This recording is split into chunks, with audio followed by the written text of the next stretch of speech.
Dear students, good evening. आज हम लोग asleep in the valley by Arthur Rimbaud पढ़ने जा रहे हैं। जैसा कि आप लोग जानते हैं, ये फ्रेंच पोएट थे और उन्होंने 19th सेंचुरी में पोएम लिखा है। Started writing poetry even before he reached his teens. बहुत बचपन से उन्होंने पोएट्री लिखना शुरू किया था, but he stopped writing poetry at the age of 19। His major works include to music, evening prayer, the present poem originally titled, जो आप लोग यहाँ पे हम लोग पढ़ने जा रहे हैं उस पोएम के बारे में उन्होंने जो लिखा है एस्लीप इन द वैली। यहाँ पे दो चीज़ देखा जाता है। जैसे जो टाइटल ऑफ द पोएम है वो डायरेक्ट उन्होंने नहीं लिया है, उन्होंने यहाँ पे मेटोनिमी का यूज़ किया है। तो ये जो पोएम हम पढ़ने जा रहे हैं ये इटालियन सोनेट है। आप लोग जैसे जानते हैं सोनेट 14 लाइन्स के होते हैं। पहले 8 लाइन को ऑक्टेव एंड बाद के 6 लाइन को सेस्टेट कहते हैं हम लोग। लास्ट वाले 2 लाइन्स को कंक्लूडिंग कॉपलेट कहते हैं।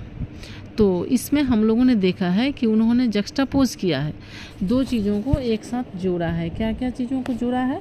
तो उन्होंने यहाँ पे beauty of nature and the calamity of daily life का, कि कैसे लोग एक दूसरे को युद्ध करना, कोलाहल करना, एक दूसरे को से उलझना, इन सब चीज़ों को एक तरफ वो देखते हैं और एक तरफ नेचर के ब्यूटी को देखते हैं।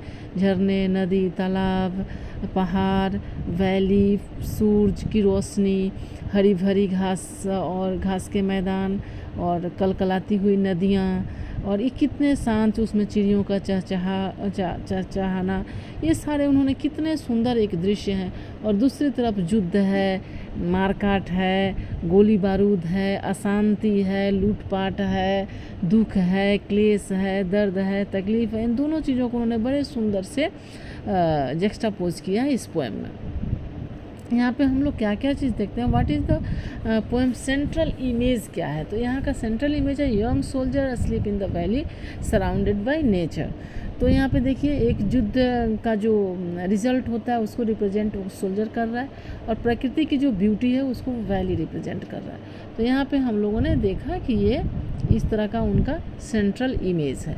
What is the soldier's state? वो किस कंडीशन में है? He is dead but appears to be sleeping peacefully, क्योंकि वो लैप ऑफ नेचर है, in the lap of nature है।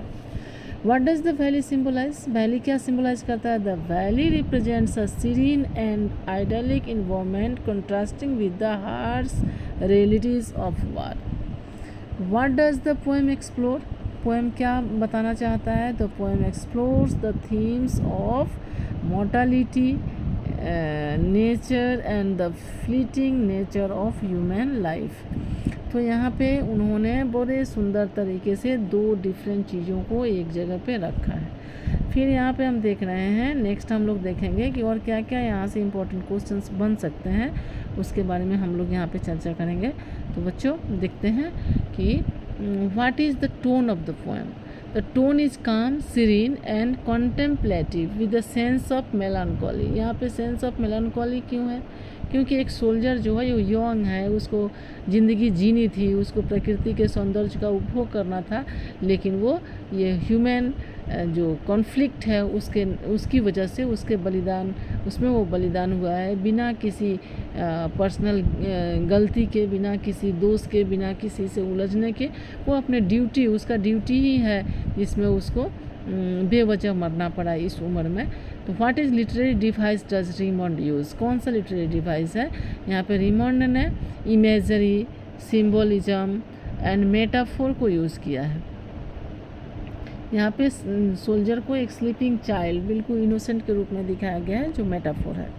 What is the significance of soldiers age? Age का बारे में, the soldiers youth emphasises the tragedy and waste of war. क्योंकि इस उम्र में किसी बच्चे का डेथ होना नहीं है, वो नेचुरल वे में नहीं होता है, लेकिन ये डिस्ट्रक्टिव नेचर है हम लोगों का, जो युद्ध करते हैं और इसमें कई नई जिंदगियां अपनी कुर्बानी देती हैं, अपनी ज़िंदगी की कुर्बानी देती हैं। How does the poem contrast nature and humanity? The poem juxtaposes माने एक आसपास में, मतलब एक दूसरे को बिल्कुल अगल बगल में रखना। The poem juxtaposes the peacefulness of nature with the violence and destruction of war. जैसा कि मैंने आप लोगों को शुरू में ही बताया था कि दो चीज़ों को यहाँ पे दिखाया गया है। एक तरफ है beauty of nature, peace of nature, और दूसरा तरफ दिखाया गया है क्या, कॉन्फ्लिक्ट ऑफ ह्यूमन नेचर, है ना। तो यहाँ पे देखो, what message does the poem convey, क्या मैसेज देना चाहता है इस कविता के माध्यम से writer. The poem conveys the senselessness of war and importance of appreciating the beauty of nature and human life. Human life जो है वो बहुत ही एक सुंदर जीवन है लोगों का, जिसमें उनको क्या करना होता है, अपनी ज़िंदगी को जीना होता है, खुशियों को भोगना होता है, अपने घर परिवार के लोगों के प्रति, अपने समाज के प्रति जिम्मेदारियों को पूरा करना होता है, एंजॉय करना होता है। लेकिन ये डिस्ट्रक्शन ऑफ वार है, जिसमें बेवजह कितनी सारी ज़िंदगियाँ अपनी कुर्बानी देती हैं। What is the poem significance in remembers, क्या है उनका क्या सिग्निफिकेंस है। Sleep in the valley is considered one of Raymond's most important poems, so causing the unique style of themes, because उनका जो यहाँ पे स्टाइल है, थीम्स जो है वो बहुत ही बढ़िया, उन्होंने बहुत ही सुंदर तरीके से रिप्रेजेंट किया है। Small green valley where a slow stream flows and leaves long stands of silver on the bright grass from the mountain top stream the sun's rays they fill the hollow full of light. A soldier, very young, lies open-mouthed, a pillow made of fern beneath his head, asleep, stretched in the heavy undergrowth, piled in his warm, green, sun-soaked bed. His feet among the flowers, he sleeps. His smile is like an infant's, gentle, without guile. Ah, nature, keep him warm. He may catch cold. The humming insects don't disturb his rest. He sleeps in sunlight, one hand on his breast. At peace, in his side there are two red holes. जो two red holes जो है वो metonymy है, वो substitution है। उसने direct नहीं कहा है कि उसको गोली लगी और वो सोल्जर मृत्यु को प्राप्त हुआ है, बल्कि इसको उन्होंने मेटोनोमी यहाँ पे लिटरेरी डिवाइस को यूज़ किया है। और इस तरह से हम देखते हैं कि इस पोएम में सिम्बोलिज्म है, स्यूररियलिज्म है, डाडाइज़म है और एलिट्रेशन तो है ही। तो ये पोएम जो है बिल्कुल ही नेचर के प्रति, नेचर के सौंदर्य को, नेचर के इतने अच्छे को मनुष्य पीसफुली क्यों नहीं एंजॉय करता है, किस वजह से वो युद्ध में जाता है, किस तरह से इस नई हंसती खेलती नई जिंदगियों को, जिसको जीना है, खाना है, घूमना है, आनंद करना है, उसको युद्ध के वेदी पे बलि करता है। इस नादानी को, इस नासमझी को क्यों नहीं हम किसी भी कॉन्फ्लिक्ट को पीसफुली टेबल पे बैठ के क्यों नहीं उसको सुलझा सकते हैं। क्या ज़िंदगियों को दान करना, ज़िंदगियों को बलि देना क्या ज़रूरी होती है किसी भी कॉन्फ्लिक्ट को दूर करने के लिए। कॉन्फ्लिक्ट तो हमेशा बैठ के बातचीत करके ही दूर होता है। तो senseless war and it's pathetic result, इसको राइटर ने बड़े ही सिंपैथेटिक वे में, बड़े ही काइंडनेस और बड़े ही सुंदर सिमिलीज एंड मेटाफोर्स के थ्रू उन्होंने यहाँ पे प्रेजेंट किया है।